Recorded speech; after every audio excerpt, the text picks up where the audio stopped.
Just 1 second. Okay, yeah. So, can we start with the questions? We just had 7 to 8 questions. So, can we start asking those? Sure. Okay, perfect. So our first question was, what psychological effects do like routine monotony and isolation typically have on senior citizens? So I will start with first saying that we're all social beings, and being a part of the social fabric, interacting with people is really important for our mental health, right? What often happens with senior citizens is that because they are retired and say, actively pursuing jobs, uh, their ability to interact with people meaningfully reduces the number of people. Children have left. So there aren't as many people um, in their age group or outside of their age group whom they can hang with, right? Now, here's the thing what often lands up happening. Um, because there is isolation, and like you correctly said, that there is a certain routine, right? Because they're physically also not doing well,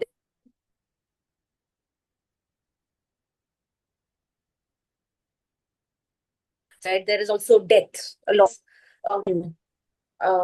don't make it past a certain age. So you also have to factor in the role of, spouses no longer being there, and so that can also cause a lot of isolation and a sense of no longer being an integral part of society.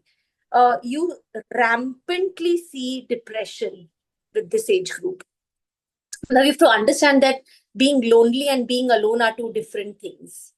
But senior citizens often experience loneliness. They are living by themselves, maybe, or some of them are living as part of a community, but they don't have a lot of um, people per se to interact with, and the isolation is emotional, psychological, physical, right? And social, right? So on all levels. So there is almost a sense of, I would say, from a mental health perspective, there is almost a sense of being not wanted anymore in society. Somebody, a senior citizen, is no longer wanted. These people who are senior citizens used to be major contributors in our society at one point, right? So it is about accepting what this new role is about. It's about saying, if I'm not these things, if I'm not a mother whose child is dependent on her, if I'm not, an executive at work, then who am I? So it becomes about answering some of those questions and often redefining who you are. So a sense of like So sense of value. sense of value is much lesser. They feel like they're not contributing Yeah. anymore to society. People are no longer interested. And also, you see a lot of mental illnesses also with senior citizens. Yeah. You see, yeah. So a lot of them are not actually able to have any meaningful relationships. Okay. And Because then they're able to speak in a way that is meaningful to others. Yeah. okay, sorry. And then our second question, I think you already covered this a lot, but our second question was, what do you think are the most common causes of this kind of social isolation among seniors? Like, what is like the reasons that are prohibiting them from? Yeah, so I think that the first thing, let's start with saying that Indians are a collectivist society. Now, what is a collectivist society is that we hang out in joint families and in larger groups, right? And countries have individual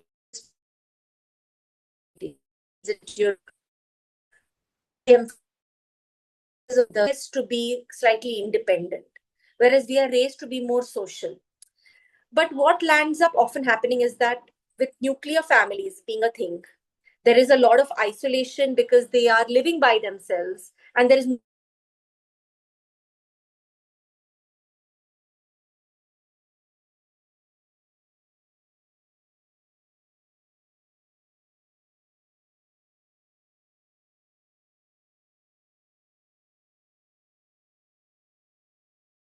facilities, right? Or mentally may not be functioning to the same level. So those might be reasons why they are isolated as well. And the truth of the matter is that even if they are living, say, in a joint family system, everyone's going to work and has a sense of purpose and meaning, right? But the senior citizen has nowhere to go to. Often the children are busy in classes, so the interaction between the grandparent and the child also is limited. And then once the child gets to the grandchild gets, say, to an age which is 14, 15, 16, they are no longer being able to connect with that senior citizen. And these problems are real, and a lot of people whose children are living abroad and they are by themselves here. So these can be all various ways of social isolation, because you no longer have a career, you no longer have a large family to look into. You've probably lost your spouse, a lot of your friends as well. And also the nuclear system that we live in can be also a big contributor. Okay. So again, I think this is a little bit repetitive, but we just wanted to get a more concrete answer on this one. How does this kind of social isolation, because of whatever retirement or just lack of social interaction, how does it impact the cognitive decline and overall mental health in older adults? So their cognition, basically. I think, think of it like a muscle, right? Cognition works in a way which is if you work a muscle, it becomes stronger, right? So you're no longer at work. Also there is a cognitive decline that starts as early as 30, right? So there is mentally, you are no longer in your best of health, right? Your reflexes slow down, your ability to process slows down, right? A lot of physical challenges have their own impact on how a senior citizen mentally feels as well, right? So I think all of these become factors, and there is a general deterioration where the adult no longer feels important, no longer feels useful in society, no longer feels like they are adding value in society. Also goes through a space where they feel like they are no longer uh, able to contribute in any meaningful way, right? Where people around them want to listen to what they have to say. Just 1 second. Right? So a lot of the cognitive decline can be age related, but the cognitive decline also can be because you're not building or not working a muscle, because you are retired. So you're no longer having certain conversations. So that further creates a decline. And loneliness is also seen to create a very, very rapid decline in our cognitive abilities. Okay. So Understood. loneliness, depression, some of these things can be major indicators, and it's actually like a very less addressed issue. So I'm so glad you're having this conversation, because senior citizens often are just neglected and not looked upon. And they can be very meaningful parts of our society, right? I mean, they can add so much value, but we aren't looking at them that way. Mm-hmm. So just coming back to the kind of social interaction part. So obviously our project is based around interacting with senior citizens. So how do you think intergenerational activities can positively impact the mental health of these senior citizens? I think we talked about a word called value, right? So if you actually think about it, there's a cognitive decline. What is the value a senior citizen is bringing, right? The value a senior citizen is bringing is wisdom. What is wisdom? If we actually were to split what wisdom is is the part where half is emotional brain and a half is mental brain and experiences, past lived experiences. So if we actually look at it as wisdom, we know that there are experiences that they have had, lived experiences that they can talk about. So those can be intergenerational conversations that can happen. So they need to have conversations with different age groups. where a perspective of experience should be taken into account, right? And those can be through various mediums, right? I think schools and colleges can have initiatives and regular conversations.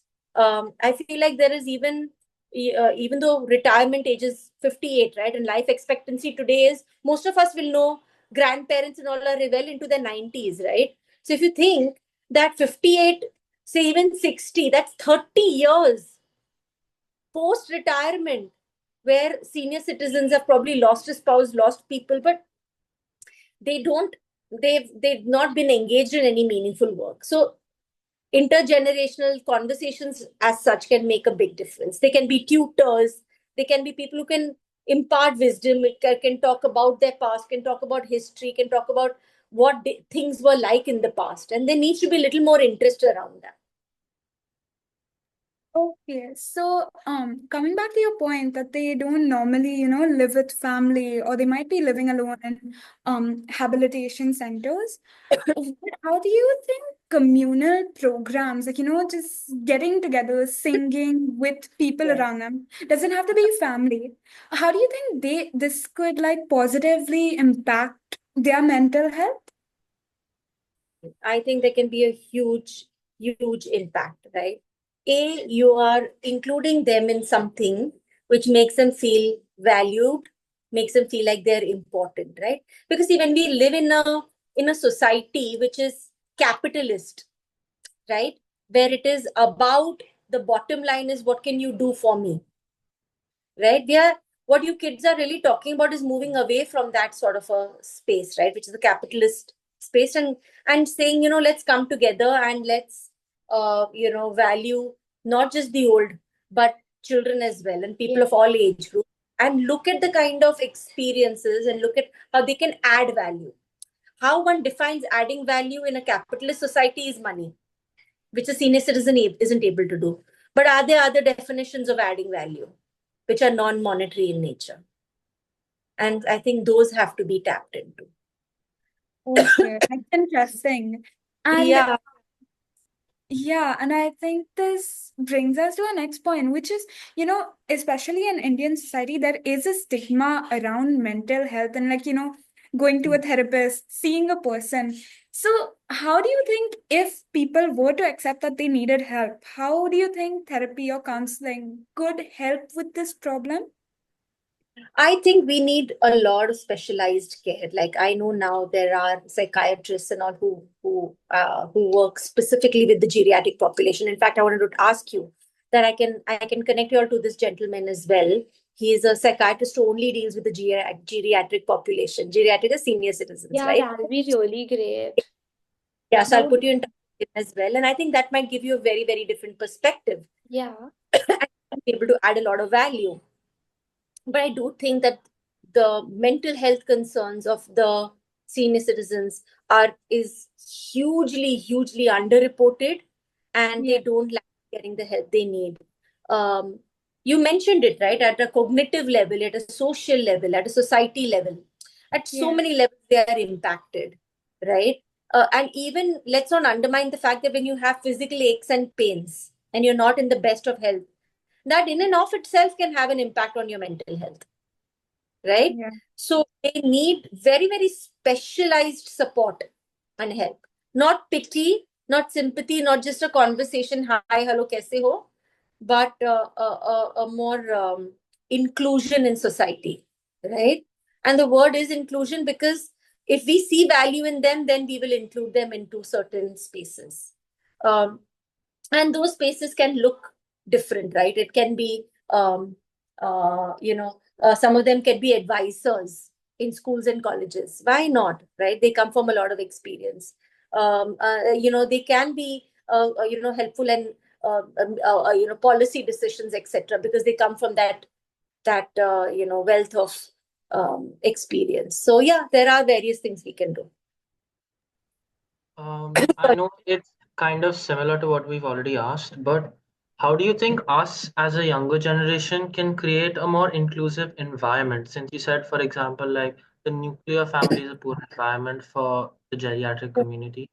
how can us as a younger generation create this more inclusive environment which would help them with these mental health problems? I think the first word always is awareness.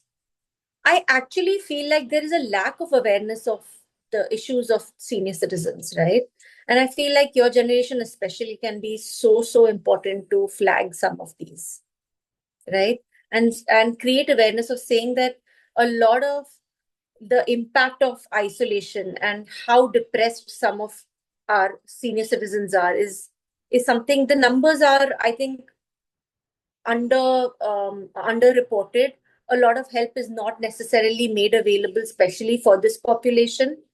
And I feel like your generation especially can spread a lot of awareness, right? Y'all can create clubs or groups that y'all can be a part of. And it's not just about going and spending time with them. That can be one very good idea.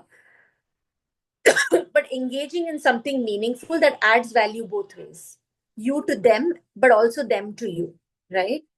And not seeing them just as people who are outdated with archaic ideas, but people who bring a new and fresh perspective in, and to see them as that, and not just as these old-fashioned people who have nothing new to teach us, right? And that's also, so there are a lot of myths we could talk about, right?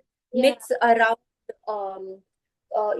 senior citizens, that they are outdated, we have nothing to learn from them, uh, you know um, they're always grumpy or whatever it be, right? So to really talk about, know that they can be valuable to us, to our generation and many other generations as well, right, of different age groups.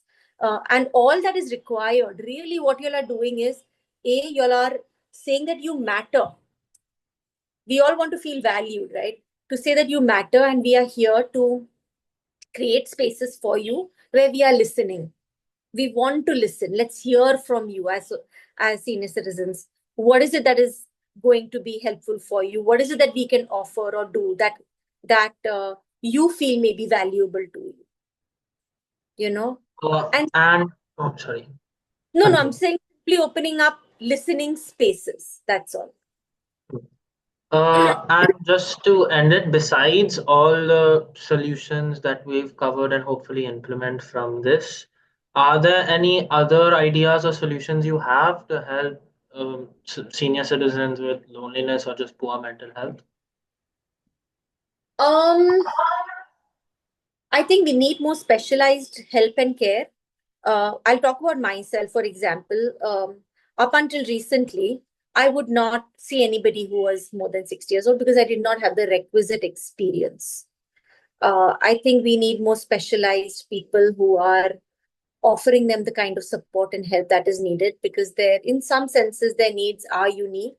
But I also feel like what each one of us can do in our own individual capacities is to be patient and listen, right? To, like you're saying, create groups, create awareness, and create interest, genuine interest in senior citizens, uh, and not look at them only from a monetary perspective of what value they are bringing in, right? But to really expand our definition of value. I think those are some of the things, and not to look at them, and I think this is an important one, not to look at them from a lens of pity, but to look at them from a lens of genuine curiosity and genuinely wanting to learn from them, and knowing that they can indeed, offer you something meaningful. So I think attitude matters, and I think, you know, respect and some of those things matter. But I feel like in our society, we overplay respect. But respect also creates a bit of a distance, right? It creates an us and them sort of a feeling. Yeah. There needs to be respect for sure, not to say that, but that becomes often the overriding thing. I hope that instead of just this overriding respect, we can have more conversations that are curious Yeah. and reduce the us and them gap. So, like, just bridge the generation and kind of find common grounds where you can actually connect with them, and not just Uh, as like, oh, I feel so bad, but actually because you want to make them happy.